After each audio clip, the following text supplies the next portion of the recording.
Andrew and Paula Keene's love story began, like many others in Pinewood, at the annual Harvest Festival 15 years earlier. Andrew, then a shy graduate student, had volunteered to run the physics demonstration booth.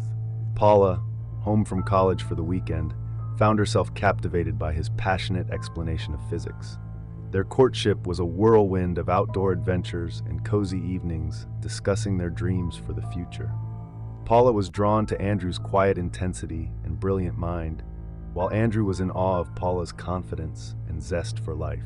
They married 2 years later in a simple ceremony by Pinewood Lake, their vows echoing off the surrounding mountains as friends and family cheered.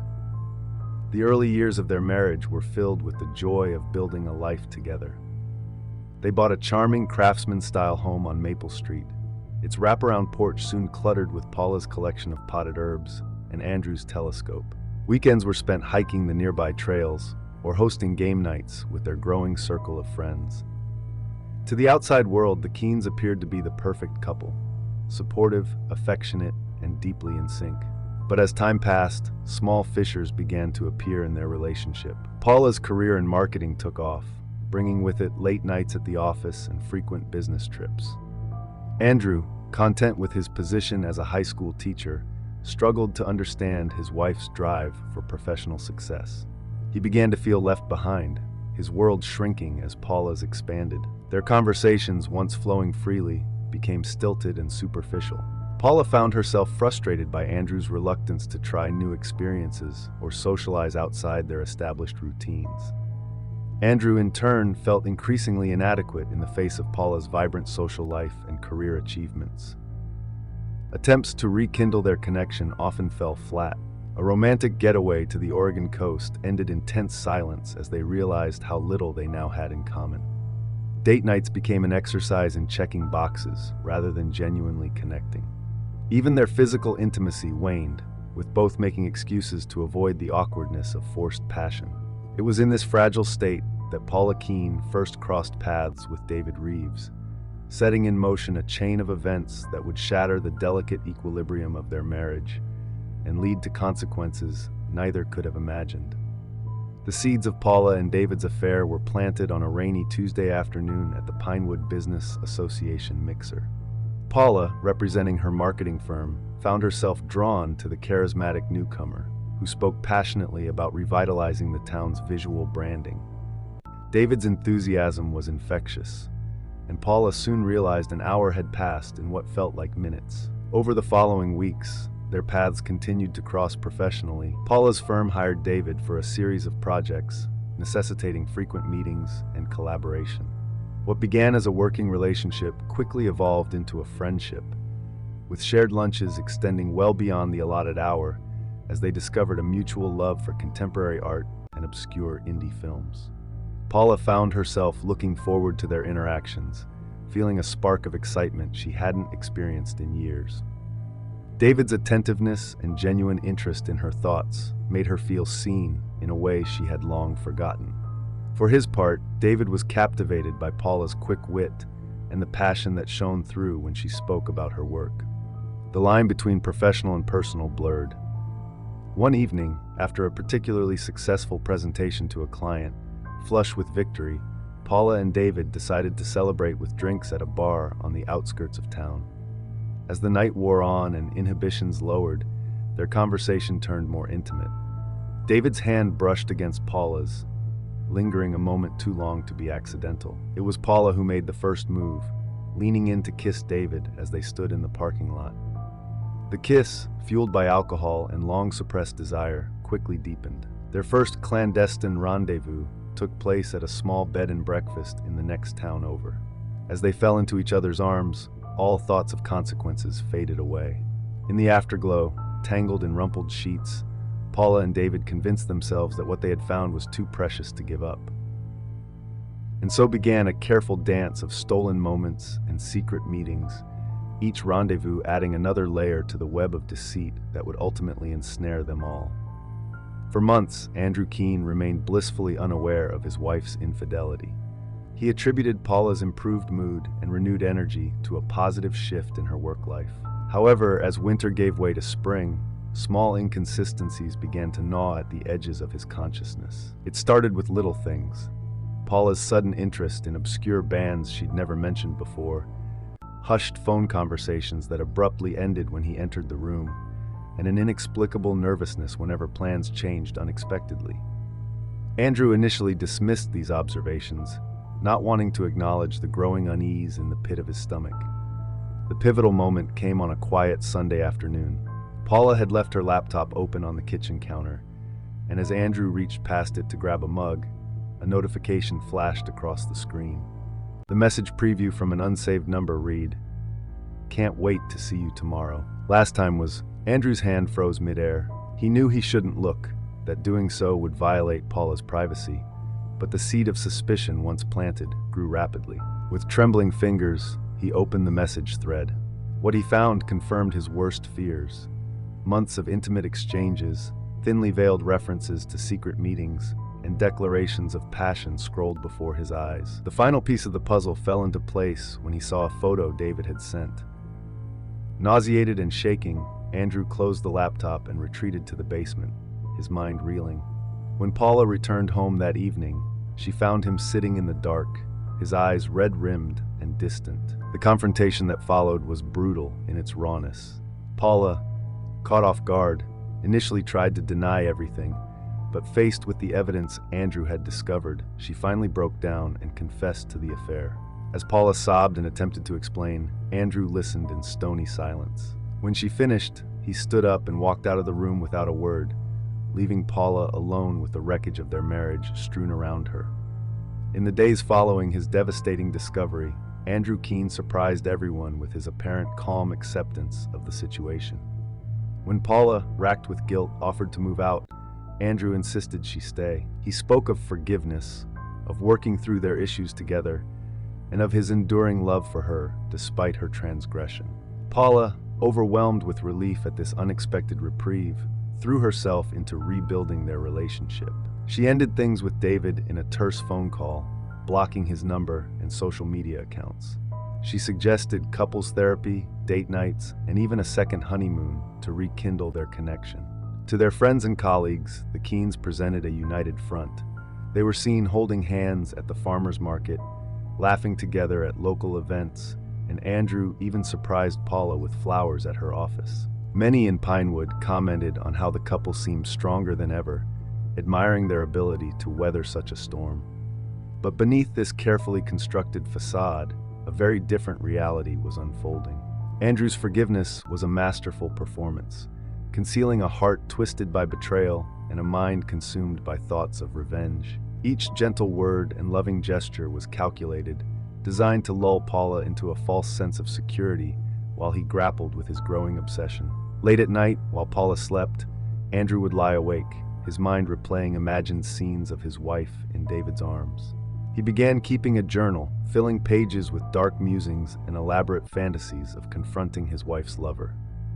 The act of writing these thoughts became a perverse valve, allowing him to maintain his cool exterior while his inner turmoil intensified. Paula, eager to believe in their reconciliation, overlooked the subtle signs of Andrew's internal struggle.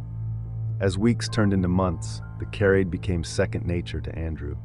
He played the role of the forgiving husband with chilling precision, all while his resentment festered and grew.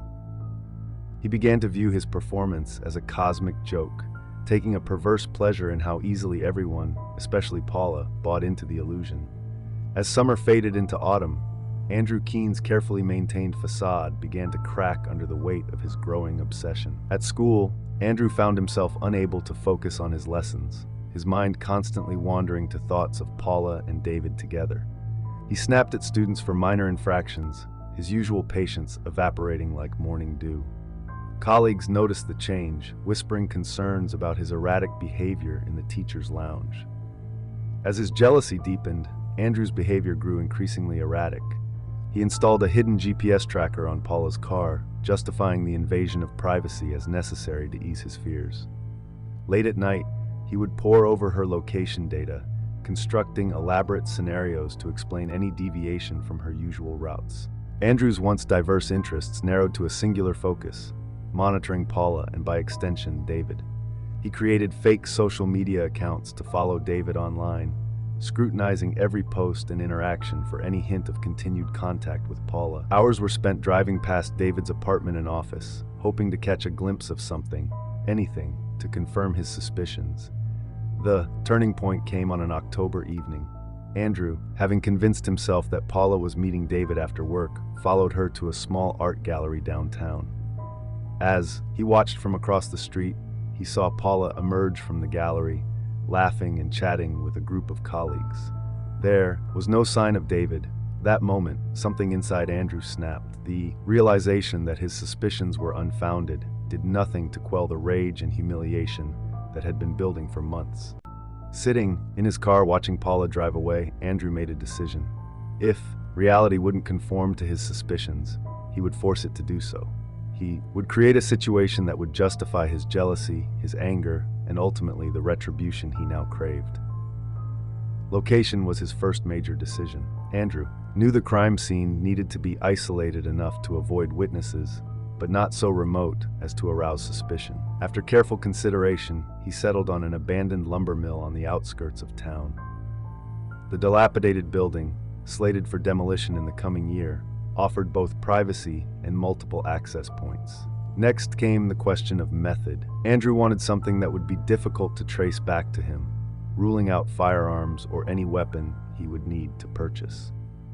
After much deliberation, he decided on a garrote, silent, effective, and easily made from household materials. Piece by piece, Andrew accumulated the necessary supplies. He bought lengths of wire from different hardware stores across the county, paying cash each time. Gloves, bleach, and other cleaning supplies were added to regular shopping trips in small quantities to avoid arousing suspicion. He crafted a fake email account. Under the guise of a local arts organization, he composed a message to David, inviting him to participate in a secretive art installation project at the mill. The email emphasized the need for discretion, explaining that the project was meant to be a surprise for the community. Andrew knew that David's ego and artistic ambitions would make such an offer irresistible. As he waited for David to take the bait, Andrew fine-tuned the details of his plan. He meticulously cleaned his car, removing any traces of hair or fibers that could later implicate him. He purchased a burner phone with cash from a convenience store 2 towns over, using it to communicate with David under the guise of the arts organization coordinator. The night before the planned meeting, Andrew made a final visit to the lumber mill. He cleared a path through the debris, ensuring he would have a clean line of sight from his hiding spot to the entrance. With gloved hands, he positioned the grow wire behind a stack of rotting pallets, ready to be grabbed at a moment's notice. As he stood in the musty darkness of the mill, the reality of what he was about to do finally hit him. With grim determination, Andrew left the mill and drove home, knowing that the next time he returned, it would be to commit murder. Andrew went through the motions of his morning routine, kissing Paula goodbye with a casualness that belied the turmoil roiling within him. He taught his classes on autopilot, his mind fixated on the events to come. As the final bell rang, Andrew hurried to his car, his heart pounding. He drove to the lumber mill, taking a circuitous route to avoid being seen. Parking a quarter-mile away, he donned a pair of nondescript boots he'd purchased for the occasion and made his way to the mill on foot. Inside the dilapidated structure, Andrew positioned himself behind the stack of pallets, the garrote wire coiled in his gloved hands. The minutes ticked by with agonizing slowness, each sound from outside sending a jolt of adrenaline through his body. At precisely 4:30 p.m., the crunch of tires on gravel announced David's arrival. Andrew held his breath as footsteps approached, echoing in the cavernous space. David's voice called out tentatively, "Hello? Is anyone here?" Andrew remained perfectly still, watching as David moved further into the mill. When David's back was turned, Andrew emerged from his hiding spot, wire at the ready. In 3 quick strides, he was behind David. Before David could fully register the presence behind him, Andrew looped the wire around his throat and pulled tight. David's hands flew up, clawing desperately at the wire cutting into his neck. He thrashed violently, his elbow catching Andrew in the ribs with surprising force. The struggle seemed to last an eternity. Andrew's arms burned with the effort of maintaining his grip as David fought for his life. Gradually, David's movements became weaker, his gasps for air more sporadic. With one final convulsive shudder, David Reeves went limp in Andrew's arms. Andrew held on for several minutes more, ensuring that no life remained in his rival's body. When he finally released his grip, David crumpled to the floor like a marionette with cut strings. Panting heavily, Andrew stared down at the lifeless form before him. The reality of what he had done crashed over him in waves. He had imagined this moment countless times, but nothing had prepared him for the stark finality of taking a human life. Moving as if in a trance, Andrew began the process of cleaning up the scene. He collected stray fibers from David's clothing, pocketing them to dispose of later. Using bleach he had stashed earlier, he meticulously cleaned any surfaces he or David might have touched. As the light outside began to fade, Andrew dragged David's body to a pre-dug hole in the far corner of the mill. He covered the shallow grave with debris, knowing that the impending demolition would further conceal his crime. Before leaving, Andrew took one last look around the mill. With a mix of horror and grim satisfaction, Andrew realized that he had done it. He had committed the perfect murder.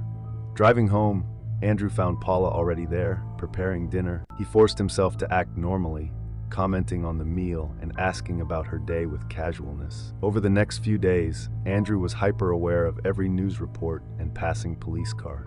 He scoured local news websites for any mention of David's disappearance, but found nothing. The lack of immediate alarm was both a relief and a new source of anxiety. Paula, oblivious to the turmoil beneath her husband's calm exterior, commented on how much more relaxed Andrew seemed lately. She attributed it to their efforts at reconciliation, never suspecting the dark truth behind his changed demeanor. A week after the murder, the first signs of concern about David's whereabouts began to surface. His clients reported missed deadlines and unanswered calls. Friends posted on social media asking if anyone had heard from him. Andrew watched these developments with a mixture of dread and perverse fascination. When the police finally became involved, Andrew was ready. He had prepared a detailed account of his movements on the day of David's disappearance, complete with fabricated receipts and a meticulously edited digital trail. He even mentioned to Paula, within earshot of a neighbor, that he hoped that nice graphic designer was okay, establishing an alibi of concern. As the investigation gained momentum, Andrew found himself drawn into the search efforts. He volunteered to help distribute flyers and even organized a search party to comb areas of Pinewood Park. His apparent dedication to finding David threw off any suspicion that might have fallen on him. But beneath his helpful exterior, Andrew was constantly on edge. Every unexpected knock at the door sent his heart racing. He began to have vivid nightmares of David's final moments, waking up drenched in sweat. The weight of his actions pressed down on him, a constant, invisible burden that he knew he would carry for the rest of his life. As days turned into weeks with no sign of David Reeves, the Pinewood Police Department intensified its investigation. Detective Laura Stewart, a recent transfer from Portland with a reputation for solving cold cases, was assigned to lead the inquiry. Stewart's first step was to retrace David's last known movements. Interviews with his clients and friends painted a picture of a man who had been excited about an upcoming art project, though details were frustratingly vague. Stewart's interest was piqued by mentions of a secretive installation at an undisclosed location. The detective's scrutiny soon turned to David's personal life. It didn't take long for rumors of his affair with Paula Keene to surface. Stewart approached the subject delicately in her interview with Paula, who admitted to the past indiscretion but insisted it had ended months ago. Andrew, present for the interview, played the part of the supportive husband perfectly, expressing sympathy for David's disappearance despite the history. As Stewart dug deeper, inconsistencies began to emerge. David's bank records showed no unusual activity, and his passport remained in his apartment. His car was found parked at his residence, ruling out the possibility that he had simply left town.